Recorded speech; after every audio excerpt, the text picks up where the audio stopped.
Hi అండి. అందరు ఎలా ఉన్నారు? బాగున్నారా?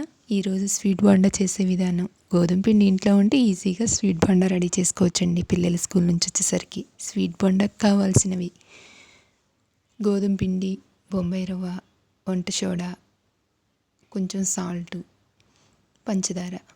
పంచదార ఒక హాఫ్ అన్ అవర్ ముందే వాటర్ పోసి పక్కన పెట్టుకుంటే కరుగుతుందండి. బొంబాయి రవ్వ, గోధుమ పిండి, వంట సోడా, కొంచెం సాల్ట్ వేసుకొని మంచిగా కలుపుకోవాలి. తర్వాత పంచదార వాటర్ పోసుకొని కలుపుకోవాలి. బబుల్స్ లేకుండా కలుపుకోవాలి బాగా. ఆ పంచదార వాటర్ సరిపోతే కొంచెం మామూలు వాటర్ కూడా పోసుకోవచ్చు. బాగా కలుపుకోవాలి. ఒక హాఫ్ అన్ అవర్ గంట పక్కన పెట్టుకోవాలి. నానిందండి పిండి. ఇప్పుడు ప్యాన్ పెట్టుకొని ఆయిల్ వేసుకొని ఆయిల్ హీట్ ఎక్కాక బోండా వేసుకోవాలండి. మీడియం ఫ్లేమ్లో చక్కగా బోలు వస్తాయండి, పొంగుతాయండి. పిల్లలు ఇష్టంగా తింటారు.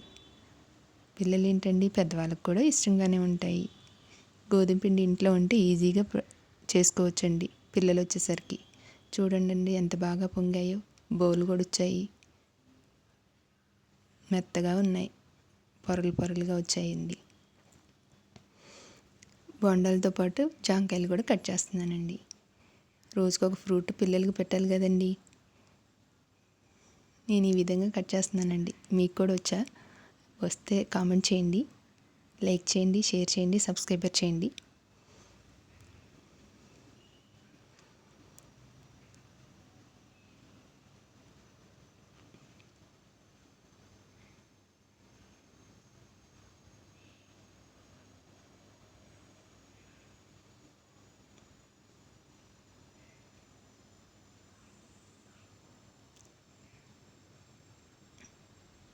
ఇప్పుడు కొంచెం ఉప్పు, కారం వేస్తే మా పిల్లలకి ఇష్టం అండి జాంకాయల మీద.